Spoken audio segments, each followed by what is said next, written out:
নমস্কাৰ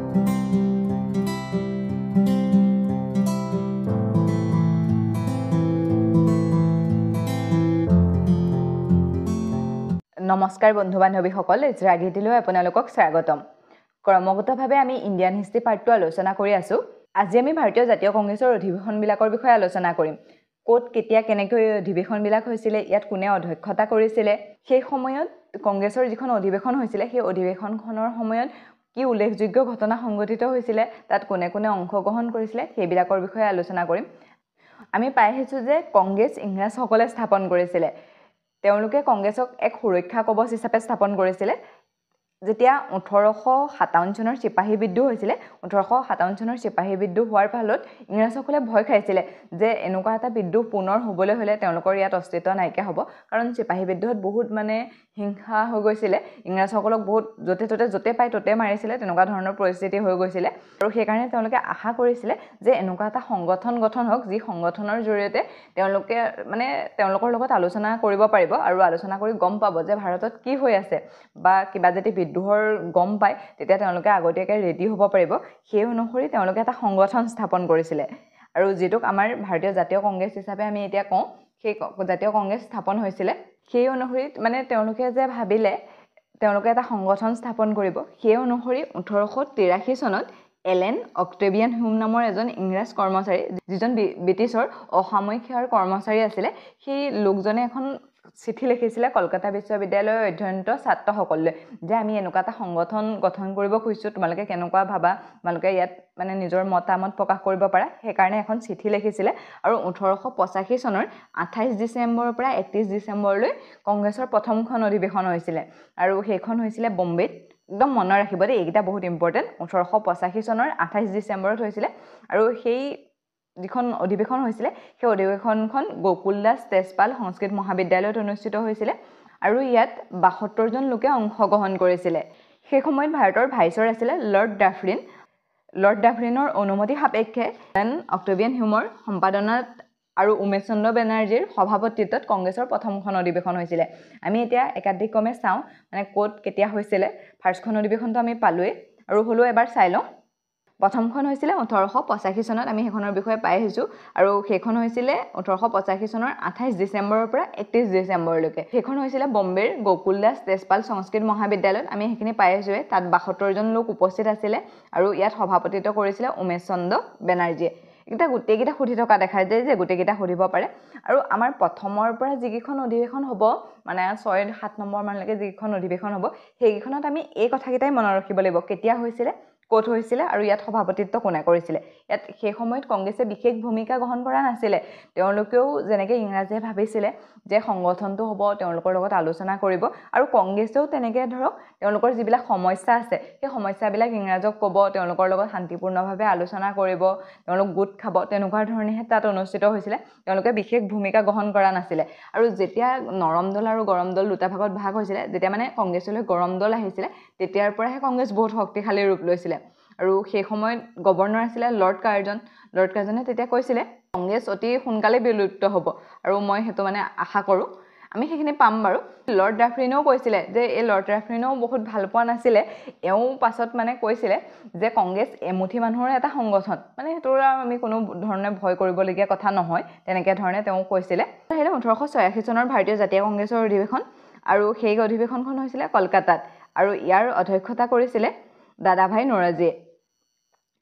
এই দাদাভাই নৌৰোজী 3বাৰ কংগ্ৰেছৰ অধ্যক্ষতা কৰিছিলে।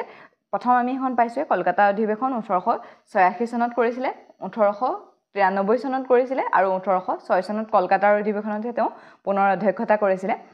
আৰু ইয়াত অন্য এটা কথা সোধা দেখা যায়, এই দাদাভাই নৌৰোজী পাৰ্চী ধৰ্মৰ লোক আছিলে। কংগ্ৰেছত যেতিয়া স্থাপন হৈছিলে, স্থাপন হোৱাৰ পৰা এটা নিদৰ্শন দাঙি ধৰিছিলে, ইয়াত যাতে ধৰ্ম নিৰপেক্ষতাটো নাহে তাৰ ওপৰত গুৰুত্ব দিয়া হৈছিলে। প্ৰথম উমেশ চন্দ্ৰ বেনাৰ্জী হিন্দু ধৰ্ম, তাৰপিছত দাদাভাই নৌৰোজী পাৰ্চী ধৰ্মৰ, আৰু এতিয়া আমি পাছত পাই যাম সেইবিলাক প্ৰশ্নও সুধি থাকে দেই, কোনজন পাৰ্চী ধৰ্মৰ আছিলে, কোনজন হিন্দু ধৰ্মৰ, কোনজন মুছলমান ধৰ্মৰ, কোনজন খ্ৰীষ্টান ধৰ্মৰ, এই তেনেকৈও প্ৰশ্ন আহে। সেইকাৰণে সেইখিনিও চাই ল'ব লাগিব। তাৰপাছত আহিলে কংগ্ৰেছৰ তৃতীয় অধিৱেশন 1887 চনত। 1887 চনত কংগ্ৰেছৰ অধিৱেশন হৈছিলে মাদ্ৰাছ বৰ্তমানৰ চেন্নাইত হৈছিলে। অধিৱেশনখনত সভাপতিত্ব কৰিছিলে বদৰুদ্দিন তৈয়দে, আৰু তেওঁ এজন মুছলিম ধৰ্মৰ লোক আছিলে। ফাৰ্ষ্ট হিন্দু তাৰপিছত পাৰ্চী আৰু এতিয়া মুছলিম আপোনালোকে মনত ৰাখিব তৃতীয়খন অধিৱেশনত মুছলিম আছিলে যিজন আছিলে বদৰুদ্দিন তৈয়ব ঠিক আছে তাৰপিছত 1888 চনৰ ভাৰতীয় জাতীয় কংগ্ৰেছৰ অধিৱেশন সেইখন হৈছিলে উত্তৰ প্ৰদেশৰ এলাহাবাদত আৰু সেইখনৰ সভাপতিত্ব কৰিছিলে জৰ্জ উইল আৰু তেওঁ প্ৰথম ইংৰাজ লোক আছিলে যিজনে ইংৰাজ লোকে মানে ভাৰতৰ জাতীয় কংগ্ৰেছত সভাপতিত্ব কৰিছিলে আৰু তেওঁ খ্ৰীষ্টান ধৰ্মৰ পৰা প্ৰতিনিধিত্ব কৰিছিলে তাৰপিছত আহিলে 1898 চনৰ ভাৰতীয় জাতীয় কংগ্ৰেছৰ অধিৱেশন এখন অনুষ্ঠিত হৈছিলে বম্বাইত আৰু ইয়াত সভাপতিত্ব কৰিছিলে উইলিয়াম বেডাৰবনে এওঁ কংগ্ৰেছৰ দুবাৰ মানে দুখন অধিৱেশনত অধ্যক্ষতা কৰিছিলে ঠিক আছে তাৰপিছত আহিলে 1898 চনৰ ভাৰতীয় জাতীয় কংগ্ৰেছৰ অধিৱেশন সেইখন হৈছিলে কলকাতাত আৰু ইয়াত সভাপতিত্ব কৰিছিলে ফিৰোজ শ্বাহ মেহতাই এইখন হৈছে ষষ্ঠ অধিৱেশন এইখিনিলৈকে মানে আমি সিএলই পঢ়িছো প্ৰথম দ্বিতীয় তৃতীয় চতুৰ্থ আৰু পঞ্চম ষষ্ঠ প্ৰথমখন অধিৱেশন হৈছিলে বম্বাইত আৰু সেইখন হৈছিলে 1885 চনত তাত সভাপতিত্ব কৰিছিলে দাদাভাই নৰজীয়ে এইখিনিতে এটা কথা থাকি গৈছিলে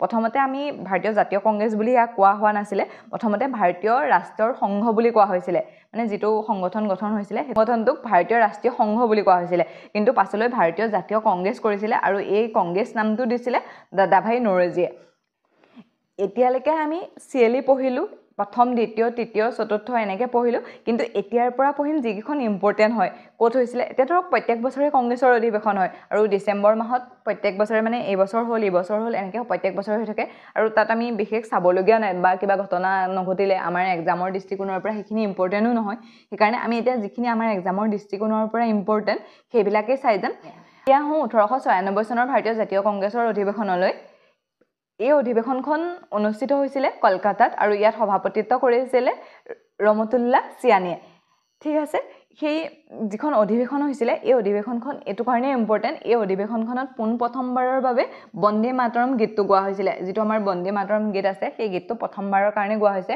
আমি সকলোৱে নিশ্চয় জানো এই বন্দে মাতৰম গীতটো হৈছে বংকিম চন্দ্ৰ চেটাৰ্জী যিখন আনন্দমঠ নামৰ কিতাপ আছিলে সেই আনন্দমঠ নামৰ কিতাপখনৰ পৰা বন্দে মাতৰমটো লোৱা হৈছিলে ইয়াত দাদাভাই নৰজীয়ে এটা সিদ্ধান্ত দিছিলে সেই সিদ্ধান্তটো ইয়াত গ্ৰহণ কৰা হৈছিলে যেটো ধন নিষ্কাশনৰ সিদ্ধান্ত বা ডেইন অফ ৱেলথৰ তথ্য বুলি কোৱা হয় এই তথ্যটো অনুসৰি কি কৈছিলে যে ব্ৰিটিছে আমাৰ ইয়াৰ পৰা মানে সম্পদ পুঁজি সকলোবিলাক লৈ গৈ আছে তেওঁলোকে আমাৰ কাৰণে একো কাম কৰা নাই তেওঁলোকে নিজৰ উন্নয়নৰ কাৰণে কাম কৰি আছে আৰু হেতু হয়ও আমি যেতিয়া মানে দেখিছো ন ব্ৰিটিছে ইয়ালে কিহৰ কাৰণে আহিছিলে ইয়াত ব্যৱসায় কৰিবৰ বাবে আহিছিলে আৰু পাছত তেওঁলোকে ইয়াৰ পৰা লুটি-পুটি লৈ গৈ আছে এটা তেনেকুৱা ধৰণৰ তেওঁ সিদ্ধান্ত দিছিলে সেই সিদ্ধান্তটো ইয়াত গ্ৰহণ কৰা হৈছিলে ইয়াত দুইটাই ইম্পৰ্টেণ্ট ফাৰ্ষ্ট হ'ল বন্দে মাতৰম গীতটো ইয়াত প্ৰথমবাৰৰ বাবে গোৱা হৈছিলে আৰু ইয়াত দাদাভাই নৰজীৰ যেটো ধন নিষ্কাশনৰ সিদ্ধান্ত সেইটো গ্ৰহণ কৰা হৈছিলে তাৰপিছত আহিলে 1905 চনৰ কংগ্ৰেছৰ অধিৱেশন 1905 চনত এটা ঘটনা ঘটিছিলে কি ঘটনা ঘটিছিলে বাৰু আপোনালোকৰ মনত আছেনে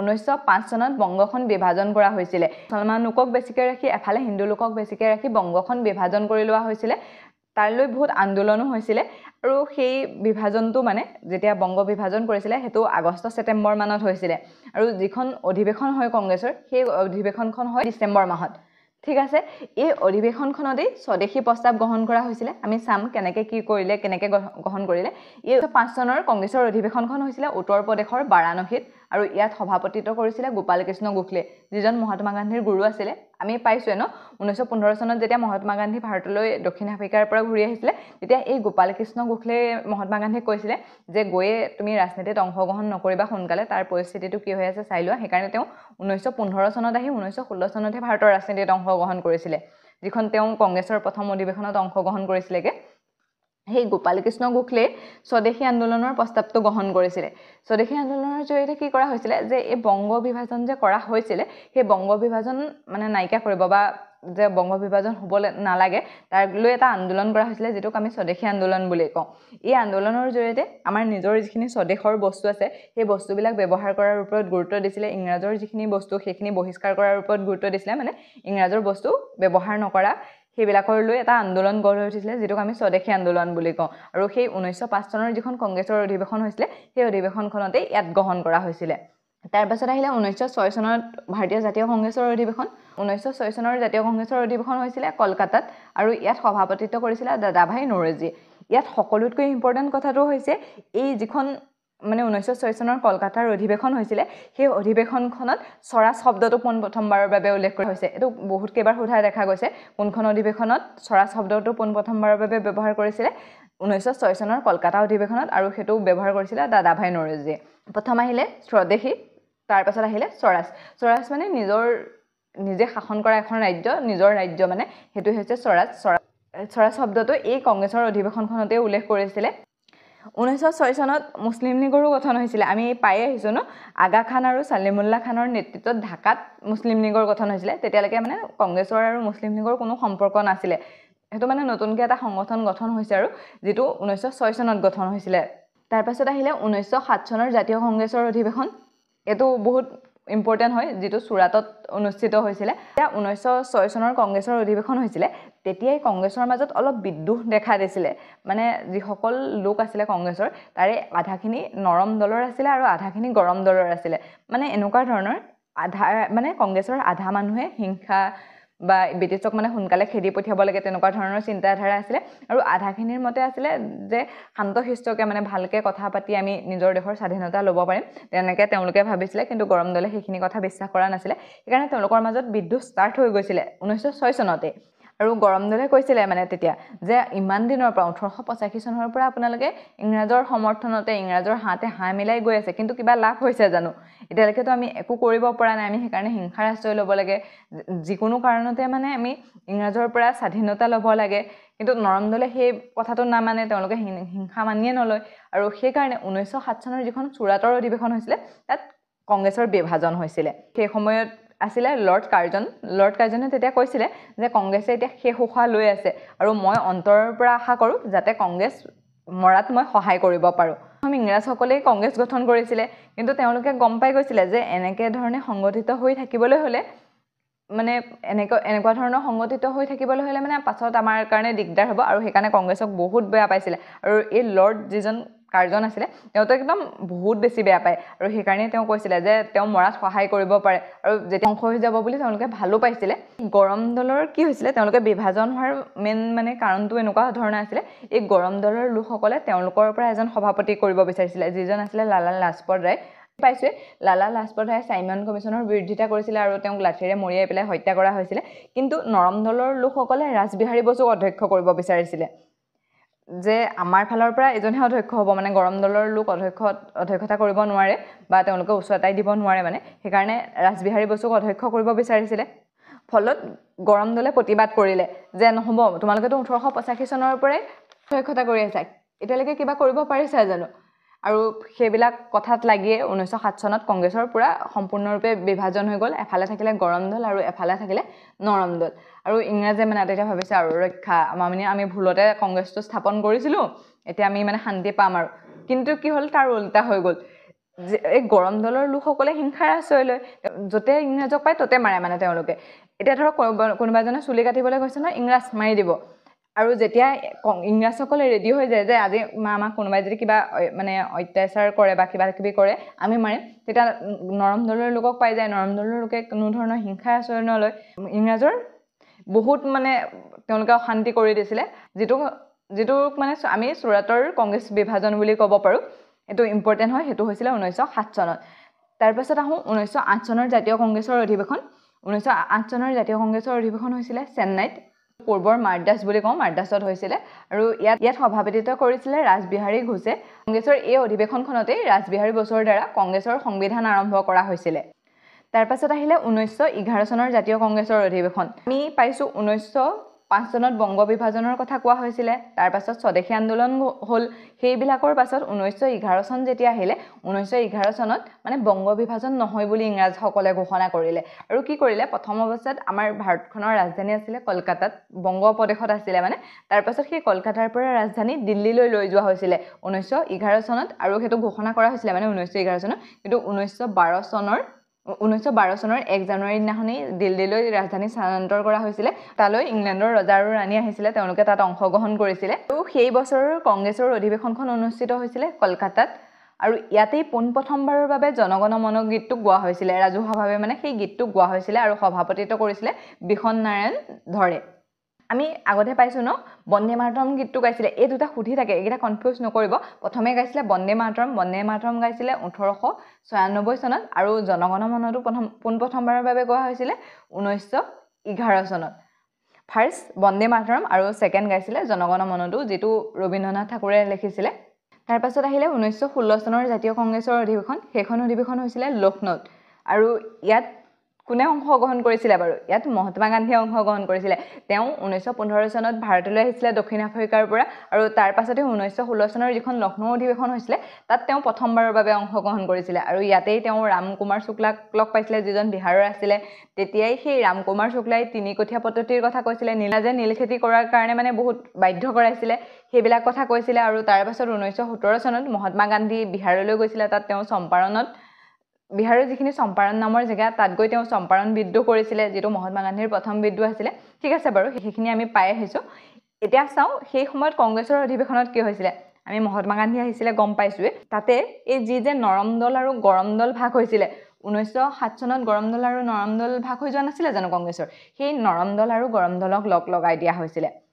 তাত কোনো প্ৰব্লেম নাছিলে, তেওঁলোক কংগ্ৰেছৰ আছিলে, তেওঁলোকৰ কিবা মতবিভেদ হ'ল, তেওঁলোক ভাগ হৈ গৈছিলে। কিন্তু 1916 চনত আহি তেওঁলোক লগ হৈ গ'ল, ঠিকেই আছিলে।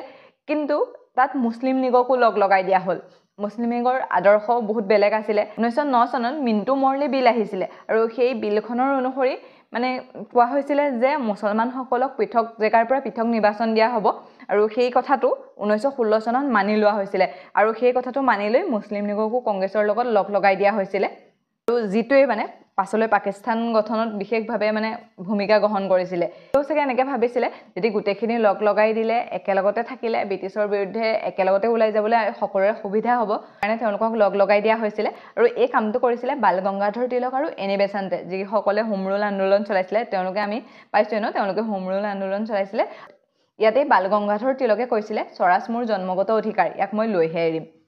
ঠিক আছে, আজি আমি অধিৱেশনখিনি ইমানলৈকে চাইছোঁ, 1916 চনলৈকে চাইছোঁ। অন্য এটা ভিডিঅ'ত বাকীকেইখন অধিৱেশন চাম। আজিৰ ইম্পৰ্টেণ্ট কেইটা এবাৰ চাই লওঁ। ভাৰতীয় জাতীয় কংগ্ৰেছৰ গঠন কৰিছিলে এলেন অক্টেভিয়ান হিউম। ভাৰতীয় জাতীয় কংগ্ৰেছৰ প্ৰথমখন অধিৱেশন হৈছিলে 1885 চনৰ 28 ডিচেম্বৰৰ পৰা 31 ডিচেম্বৰলৈ। এইখন অনুষ্ঠিত হৈছিলে বম্বেত গোকুলদাস তেজপাল সংস্কৃত মহাবিদ্যালয়ত। ভাইচৰ আছিলে লৰ্ড ডাফৰিন। কংগ্ৰেছৰ প্ৰথম অধিৱেশনখনত সম্পাদক হিচাপে কাৰ্যভাৰ গ্ৰহণ কৰিছিলে এলেন অক্টেভিয়ান হিউম। সভাপতিৰ আসনত আছিলে উমেশ চন্দ্ৰ বেনাৰ্জী।